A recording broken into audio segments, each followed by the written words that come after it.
The X Zone Radio Show with Rob McConnell is largely an opinion talk show.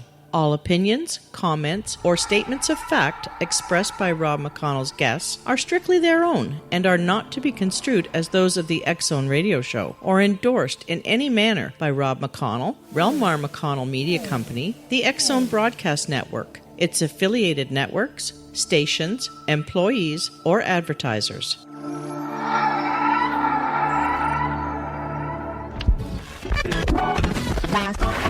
All Hit Radio.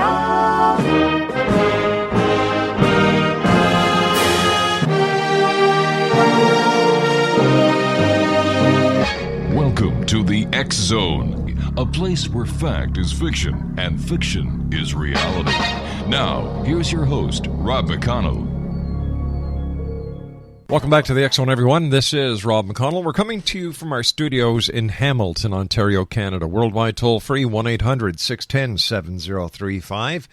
Email xzone@xzoneradiotv.com. On MSN Messenger, xzoneradiotv@hotmail.com. And our website, www.xzoneradiotv.com. We're going to be talking today about the Columbine shootings. We're also going to be talking about other mass shootings in the United States and around the world. And my guest this hour is Jeff Kass. And when people think of school shootings, they think that they're random, unpredictable events, but not according to our guest this hour, Jeff Kass, who says there are patterns to the violence and, more importantly, ways to prevent it. Jeff was one of the first reporters on the scene of the Columbine incident going back to April the 20th of 1999. And his definitive book, Columbine, A True Crime Story, is the result of 10 years of research. Jeff Kass has been a reporter for the Rocky Mountain News and the Los Angeles Times and a regular contributor to U.S. News and World Report, the Boston Globe, Christian Science Monitor, and Newsday. He's appeared on CNN, Court TV, MSNBC, NBC, Fox News, and radio stations. He also has a blog that he writes about. We're going to be talking about that a little later on. And Jeff, thanks very much for joining us. And just as you and I were both getting ready to do this interview, there was another mass shooting in Texas. What is going on in the world today, Jeff? Well, I think there is a copycat effect. I hate to say it, but these shooters do build upon each other to some degree. And I think they all have individual problems. There are common denominators, but, nobody's exactly the same. But these different people see the same solution to their problems, which is a mass shooting. Jeff, how much does the amount of media play that these shootings have in the copycat scenario? Like I'm saying, the media would feed into the copycat issue. It definitely expands the reach of what happens. But, I think the hatred and the issues that these shooters have are so fundamental. It's not just like they're going to go away and have great lives if they don't hear about a school shooting. I mean, they have deep fundamental problems, and they're looking for a way to solve them. But the amount of coverage that is given to these copycat murders and these copycat cases, does this actually fuel the fire that is instilled within the person who is going to be a potential copycat, and does this kind of get them going because they too want their 10 or 15, 20 minutes of fame? I don't think it's a fame issue, though. I think it's more revenge. These people are angry at particular individuals or at society as a whole for doing them wrong, not giving them enough respect. So that's the real motivation here, is vengeance. Jeff, how did you become one of the main reporters on the Columbine shootings? Well, I was one of the first reporters on scene to cover it, which, in those days, if you were a reporter in Denver, you were covering Columbine. So it was just about everybody in the area. But, a lot of reporters didn't want to keep covering it after the first month or so, and I felt there were still unanswered questions, and that's what kept me going. In your mind, in your opinion, what was the number one unanswered question of the time? Why were school shootings suddenly occurring as a trend across the country? Why were there more school shootings than ever? What was going on? While Columbine is I would say, still the world's most iconic school shooting and the one we all think of when we think of these mass shootings. You had others before that, and I thought something is going on here. Why is this trend occurring? All right, Jeff, you and I have to take a commercial break. Please stand by. Exonation, our special guest this hour is Jeff Kass.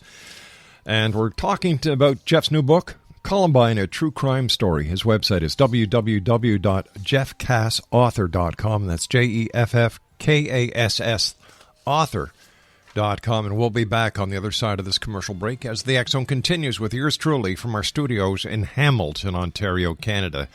Once again, our email, xzone@xzoneradiotv.com, and our website, www.xzoneradiotv.com. We'll be back in 2 minutes. Don't go away.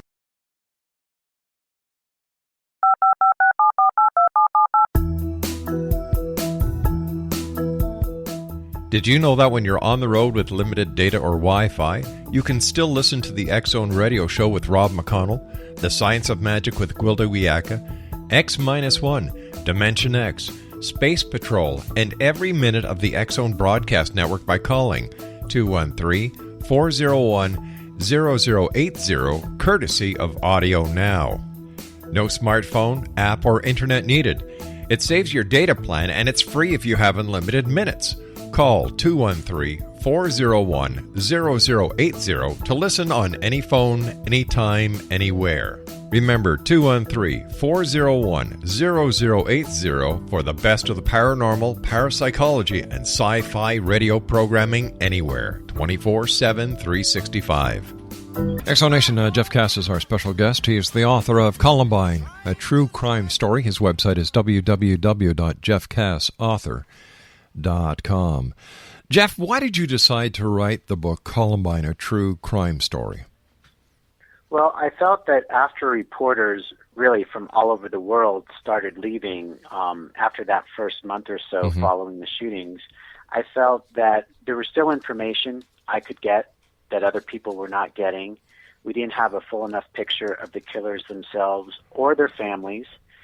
And as I mentioned before, I felt nobody was exploring why these school shootings were occurring across the country with increased frequency. What have we learned since Columbine? Well, I think we've learned to take warning signs more seriously. For example, there was a particularly violent and bloody essay that one of the Columbine killers turned into class 2 months before the shootings. And the teacher actually flagged it, actually talked to Dylan Klebold's parents, but, you know, after the shootings, lawsuits were filed and people clammed up, and it's not really clear the full extent how much this teacher pursued this essay and her concerns about it. But as far as what we've learned, for example, I don't think an essay like the one Dylan Klebold turned in before Columbine would be left alone. Again, I think whoever got a hold of that essay in this day and age, whether it's a teacher, a classmate, a parent, a school official, a police officer, I think they would pursue it much further, more to the ends of the earth than before Columbine. What do you think some of the signs are that parents and teachers should look for, or that would be actions being taken by the youth of today that would deserve immediate attention? Well, you know, it's like the essay I just mentioned. When somebody turns in an essay about somebody who, in this case, actually looked like the Columbine killer, was the same height, dressed like him, was left-handed, just like Dylan Klebold was, and methodically kills preps for no real apparent reason. You know, when you see stuff like that, you should do something. And in the case of the Aurora shooting we have now in Colorado, apparently the suspect bought 6,000 rounds of ammunition around the 2 months prior to the shootings. And I haven't seen yet that he had any history of being a hunter, being interested in guns as a hobby before this. So when somebody does something like that with no history and, suddenly buys 6,000 rounds of ammunition, maybe something's going on there. But according to the ATF, there are no ways of tracking these ammunition purchases that are made online. All the weapons that he purchased were legal purchases. Yeah, and that's why it's up to people like you and me, and parents, and friends, and teachers, to do something. I guess the ATF conceivably could track every bullet bought, but these would be like, this would have to have some sort of complete surveillance over society to do this. It just would not be a reality. So yeah, it's up to people like you and I who see something that is out of the ordinary, unusually violent, very odd. It's up to us to do something or say something. Then let's go to the other side of the coin with what happened in Wisconsin, and that was a hate crime. The perpetrator deliberately sought out the Sikh or the Shaikh community. Only opened fire on Sheikhs that had beards and turbans. So, are these just some of the things that we can expect more of in the future, where white supremacists are going to say, "Hey, enough is enough," and they're going to flex their muscle? I don't know. I mean, it's possible if there is this copycat effect that white supremacists may feel more emboldened because of what school shooters and other mass shooters are doing. I think the white supremacist hatred has always been there. That's nothing new, but they may feel more emboldened. How about gun control? What are your views on gun control? Well, the thing is, that's not going to solve the problem.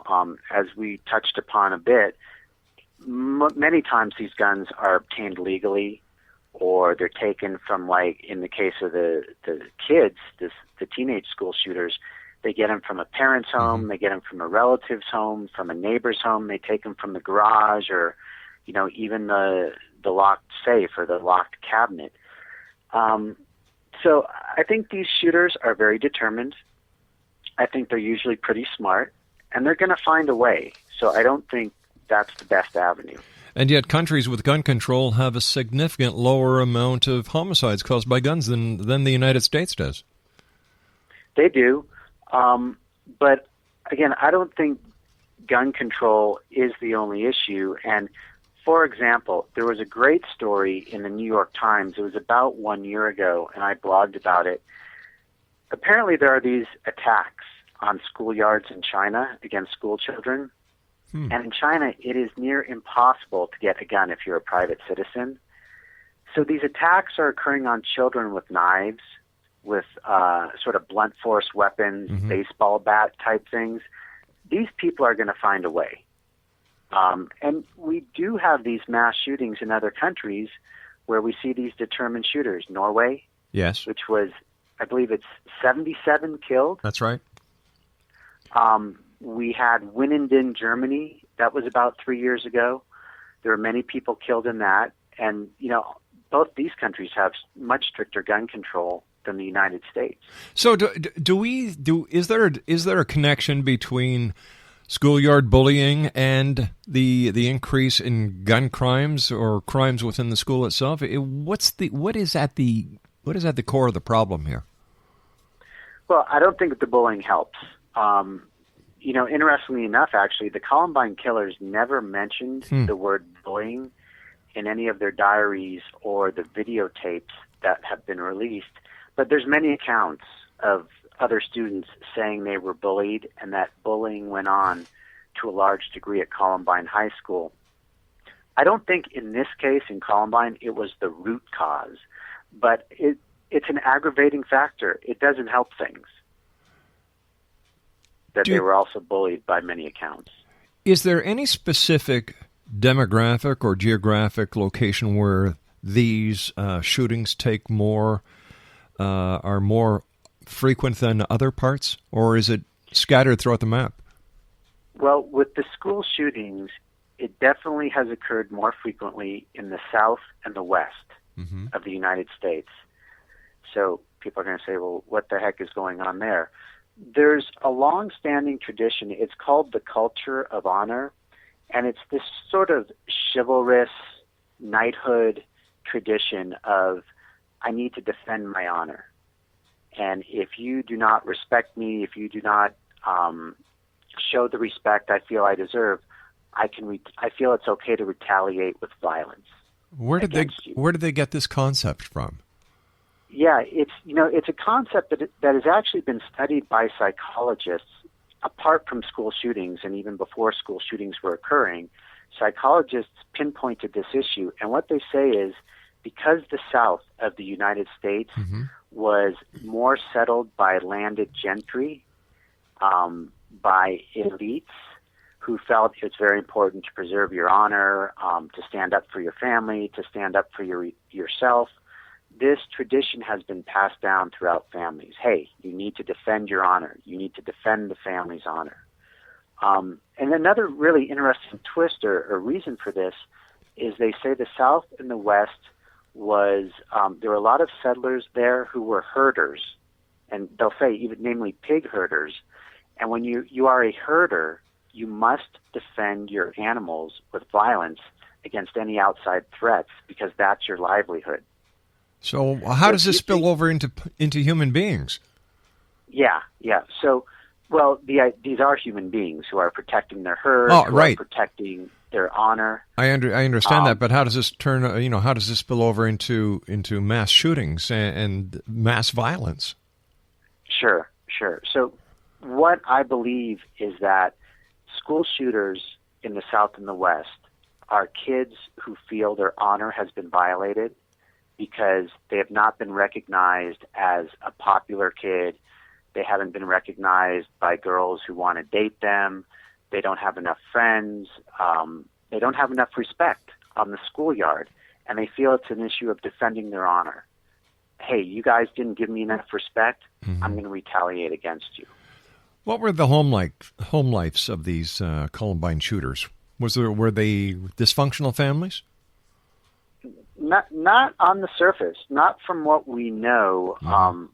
For the most part, they were both two-parent families, no divorces. So, middle to upper middle class, no extreme poverty or anything like that. There were, in the case of the Klebold's, his mom, had made some indications to police that her son was into violent military type things. He had a tough look. He liked this look. She's indicated there were some clues that he was trying to promote his toughness, be a tough guy, so to speak. Eric Harris's dad was in the military, but they don't seem to be overly violent or, extreme families in any general sense. Wasn't there a sort of connection to the goth community with the Columbine killers? Not really. That was probably overblown and incorrect in the beginning. They did wear trench coats to school, but it was more because there was a clique known as the Trench Coat Mafia, and they were rebels. They were just rebels. That's what they stood for, being anti-establishment, sort of fighting back at the popular people, fighting back, whether it was, actual physical fighting or just sort of saying, hey, I'm going to stand up to the popular kids. I'm going to stand up to the teachers. I'm not going to do what they say, or, I'm not going to follow all the rules. These guys wore trench coats. And really, it started because one of the kids got a gift of a trench coat for, like Christmas or his birthday. Jeff, stand by. You and I have to take our commercial break. We'll be back on the other side of the news. X-Zone Nation, Jeff Kass is our special guest. He's the author of a great book, Columbine, a true crime story. www.jeffkassauthor.com. And we'll be back on the other side of this break in about 5 minutes from now. Don't go away. This is the X-Zone Broadcast Network, broadcasting worldwide on broadcast affiliates and satellite program providers, including CNN Broadcast Network, Sirius Satellite Network, Star Media, Good News Radio Network, Angel Broadcast Network, Wiki Broadcast Network, and WPBN TV. For more information on the X Zone Broadcast Network, visit us at www.xzbn.net.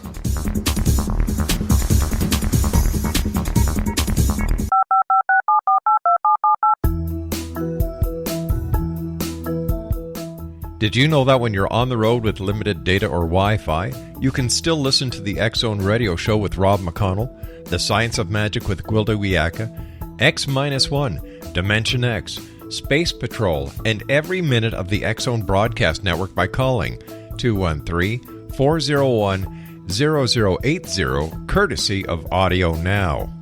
No smartphone, app, or internet needed. It saves your data plan, and it's free if you have unlimited minutes. Call 213-401-0080 to listen on any phone, anytime, anywhere. Remember, 213-401-0080 for the best of the paranormal, parapsychology, and sci-fi radio programming anywhere, 24/7, 365.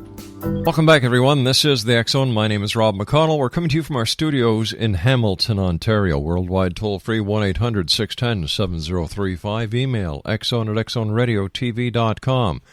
On MSN Messenger, xzoneradiotv@hotmail.com. And our website, www.xzoneradiotv.com. This just in from our newsroom. Police took a man into custody on Monday, August the 13th, after multiple people were shot near Texas A&M University, a police official said. Early reports told of someone using automatic weapons shooting people from a residence. Local news station KBTX is reporting multiple casualties are involved. Several law enforcement officers were among the people shot. Rhonda Seaton of the College Station Police Department told CNN she doesn't have information on how many people were shot or their conditions. As she said, a person identified as the gunman was in custody. The shooting happened about 1 block away from the campus, Seaton said. The university had warned people to stay away from the intersection of Wellborn Road and George Bush Drive, as well as part of Fidelity in College Station, Texas. The crime scene is near the football stadium, Kyle Field. College Station and Texas A&M University drew national attention tragically when 12 people were killed and 27 injured when the Aggie bonfire collapsed while being constructed in 1999. And that's from our newsroom and our good friends at CNN. My guest this hour, ironically or coincidentally, is Jeff Kass. He is the author of Columbine, a true crime story. His website is www.jeffkassauthor.com. And Jeff, once again, welcome back. I thank you very much for being with us today. When we look at all the different mass shooters, is there any one string that we can tie them all together with besides the fact that they were basically rejects? Well, they feel they've been rejected. Yeah. They may have friends and stuff, but it's the sort of lowest rung of the social ladder, so to speak. They want vengeance. They're angry, and they want vengeance against people who they think have wronged them, or for whatever reason they feel they have been wronged. I don't know, but it's a perception that the world or certain people are against them. But when we look at the victims of these shootings, if they want vengeance, why wouldn't they target their victims more selectively instead of people who are basically innocent bystanders? Yeah. Well, it comes to be that the whole world is against them. And, the whole world or, society, I know it's such a vague, cliche term, but, they feel society is against them. So society becomes everybody in that Batman movie theater. I'm sorry. Jeff, when you were writing your book, Columbine, a true crime story, was there anything that you discovered in your research that sent you for a loop? One of the things that did send me was when I got, for example, Ilan Klebold's college essay, in which I was the only person to obtain that. He applied to college, been accepted to the University of Arizona, they even picked out a dorm room. I was surprised at how much they could also hide their anger and seem so normal. There were definitely signs, as we've talked about. Yeah. There were plenty of signs, but like at the same time that Dylan was turning in that extremely bloody and violent class essay, he was writing an essay, a college application essay, saying, hey, I'm a great guy. I want to study computer science. You know, he said, I've had some troubles, but I'm on the right track now. I want to improve my life. And just sort of that duality is what struck me. Sounds like a bit of a multiple personality disorder. Yeah, it does in a way. Although they haven't been the Columbine killers were not diagnosed with that. I think it's more, you know, being able to hide their true feelings. What do you think educators could do besides, you know, getting more involved and making sure that if a teacher raises a flag based on something that a student has turned into her, what can educators do more to protect the kids, the innocent kids that seem to be victimized once again, as we are seeing now in Texas, by these shooters on campus? Well, I mean, that's the key thing, is to recognize the warning signs before they happen and tell somebody, you know, pursue it. There's certain procedures, you know, that schools will go over, such as, you know, evacuation drills, the same way people drill for a hurricane or an earthquake. Know where the emergency exits are, you know, listen for the codes, or have codes in place at your school that will go over the intercom. If there's a shooter found in the school, know how to evacuate or barricade the classroom if you have to. You know, sadly, be prepared to defend yourself to some degree. What steps do you think law enforcement should take? Should we have more metal detectors in schools? Should we have more policing within the schools?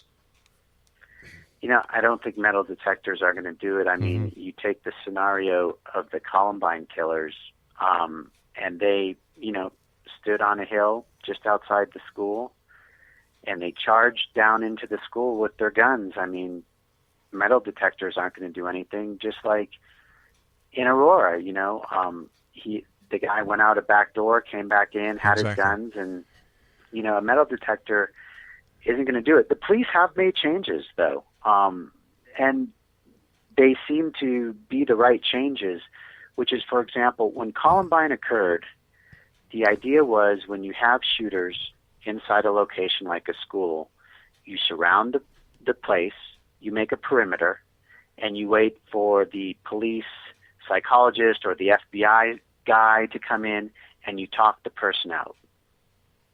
That's the traditional way of looking at these things before Columbine. And a good analogy is the way we used to deal with terrorists on airplanes. The idea was, okay, this guy is going to land the airplane in, you know, Cuba or something, or Libya, take hostages, ask for a ransom, and then give up the hostages once they get money or once they can fly the plane to another country, and they're done. They're not going to kill anyone. We've learned from school shootings, these people don't want hostages. They will possibly kill as many people as they can before they're stopped. So police now are trained to go in after the shooting. Don't do a perimeter. Right. Don't try and talk them out. Go in if you can. I mean, if you only have a handgun on you, that would be foolish. But if you have a shotgun or some sort of automatic weapon in your police car, and you have another officer who can accompany you, go. So that has been done. It's called the active shooter protocol, and it's the new training. It's the default training for these situations. What would you like readers to come out with after reading your book?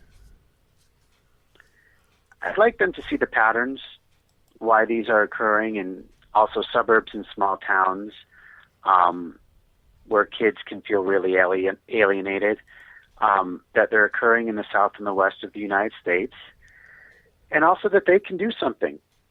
You know, if you see these warning signs, if something, you know, grabs you as wrong or unusually violent, you should say something to somebody. You should do something.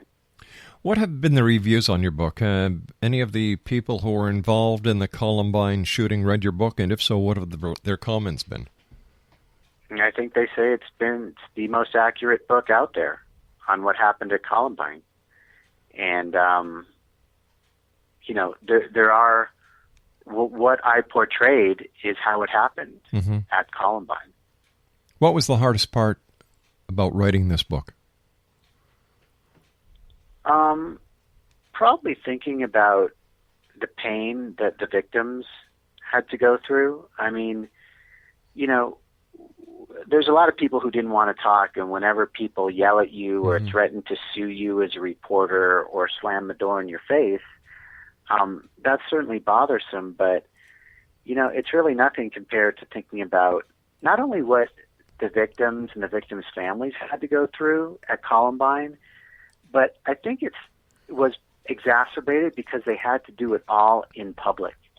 It's one thing to have your child shot and killed at school where you expected them to be perfectly safe, but then, to have the media asking you about it, I imagine that adds another degree of difficulty. It seems at times the media goes after the goriest stories with the most vengeance. After all, you yourself being in the media know, especially in print, if it bleeds, it leads. Should the media, under certain circumstances, back off? Well, in some stories, yes, but not in these mass shootings. We can't ignore them either. And if we ignore them, we're never going to learn anything from them. Yeah, so I think. No, go on, sir. I think there probably is, maybe when we continuously cover, car crashes or random bar fights, when we're doing too much violent coverage, it's not good. But I don't think we can ignore the big stories. The internet, has that been used by mass shooters as a way of gaining notoriety, or is it just another form of multimedia now?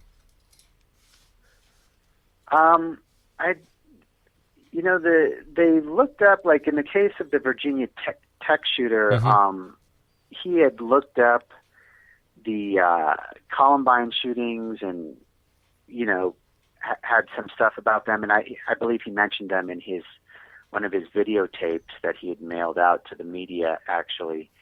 And then there was another shooter in Arvada, Colorado, that most of us have probably forgotten about, but he went to a church and shot and killed some people, actually, in Colorado Springs.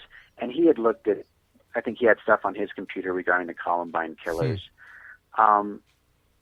They do look to them. I mean, it's hard to deny that there's no copycat effect, but I think, again, they want vengeance. They're angry at people. I don't think they necessarily want fame. They want to get back at people. But if they want to get back at people, as you've said before, why don't they get back at the people that are causing them all this anger, all this hatred, instead of John Q. Public? That's what I can't understand. Yeah. Well, again, to them, the whole world is against them. If you're an outcast, if you don't have a lot of friends, if you can't find friends, if you can't get a date to the prom, everyone is against you. It's not just the girl who said no. It's not just the guy who wouldn't hang out with you and be your friend, but they feel that this is symptomatic of the whole world being against them. All right, but if this is the case, and if this is how they feel, the whole world is against them, wouldn't there be something at home that mom or dad should be able to clue into, that something is not right with their son or their daughter, that they need to spend more time and attention on this child, and if necessary, get the child to the proper help? You would think. But, in the case of the Columbine killers, nobody was ever prosecuted as being an accomplice to them or knowing about their plans. And there's no indication in their diaries or their videos that they told anyone. They kept it secret. But that doesn't. And I think, yeah. But if I'm not mistaken, that doesn't match the profile of the other mass shooters. In the sense of that they dropped clues? Well, that they were so secretive.